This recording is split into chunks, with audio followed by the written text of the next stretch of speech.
Hey guys, what's going on? It's Goma Victor Hind here. Welcome to a new week and welcome back to the Football Center with me. So a fresh off an action-packed weekend full of football. The Bundesliga was well underway in match week 31. La Liga and Italian football returned.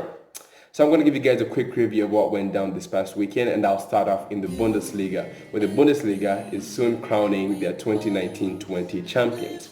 Bayern Munich went up against Borussia Mönchengladbach, a side that is chasing down top 4 and Champions League qualification next season. It was set to be a tricky test, and without Thomas Müller and Robert Lewandowski, well, it was a tough task to ask. However, Bayern Munich did the job, Leon Goretzka grabbing a late goal and giving the Bayern Munich all 3 points and are marching on towards an 8th consecutive Bundesliga title.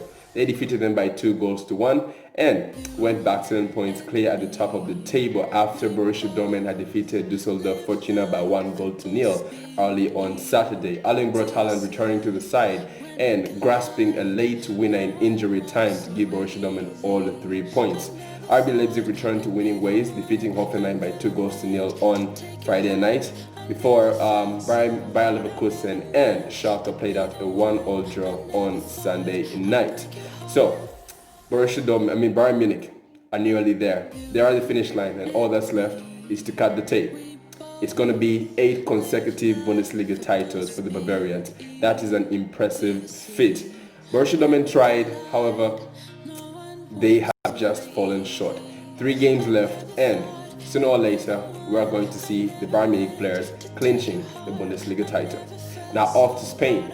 La Liga returned this past weekend, and it returned, in fact, on Thursday with the derby against Real Betis and Sevilla. Now Sevilla won that game by 2-0, kicking off Project Restart in La Liga. FC Barcelona defeated Mallorca on Saturday by 4-0. Lionel Messi back on the score sheet and with 2 assists. That took them 5 points clear at the top of the table before Real Madrid played Eibar on Sunday night, defeating them by 3-1.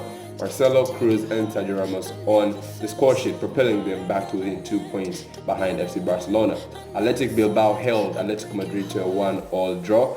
And Atletico Madrid, I have to say, it's been an underwhelming season for the Madrid club. They are currently in 6th position, 1 point off the top 4. However, they need to turn their luck and fortune around before it is too late.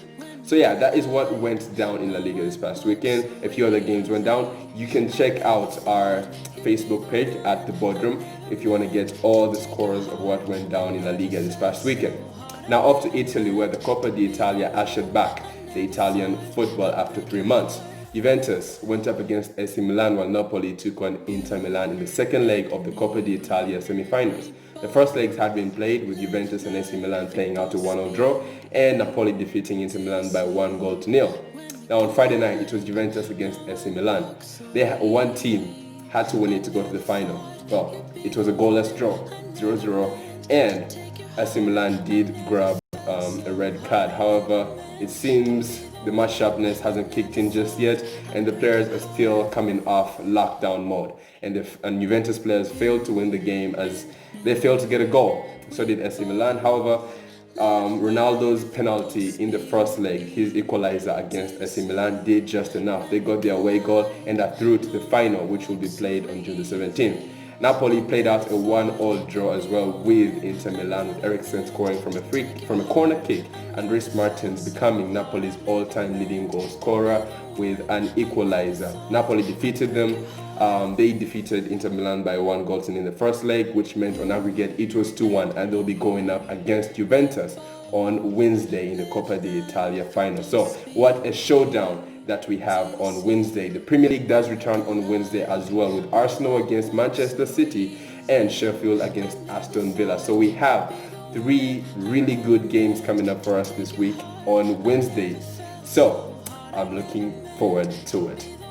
So that's what went down in La Liga, Bundesliga and Italian football this past weekend. It was action-packed. I loved it. I've missed having a majority of games to choose from, a lot of options to choose from. And in fact, I have to say, La Liga have come back with a bang. They have this thing of virtual fans and, sound effects, which, kind of erases that kind of boredom in the game where you hear the players shouting, you hear the ball hitting, perhaps it hits the billboard and stuff. It kind of erases that, and it may not be very authentic, but it does enough. It does enough it's much better than just seeing empty seats on on the television screen.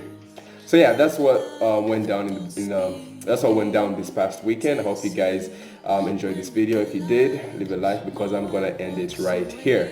La Liga returns today as well. La Liga is they have a very compact fixture list, I should say. That means they're gonna have a game occasionally, or more often than not. And La Liga returns today. So does the Bundesliga. Bundesliga will return tomorrow before Italian football returns on Wednesday, and so does the Premier League. So we have an action-packed full week, full of football. So just sit back, relax, and enjoy because internet entertainment is coming your way.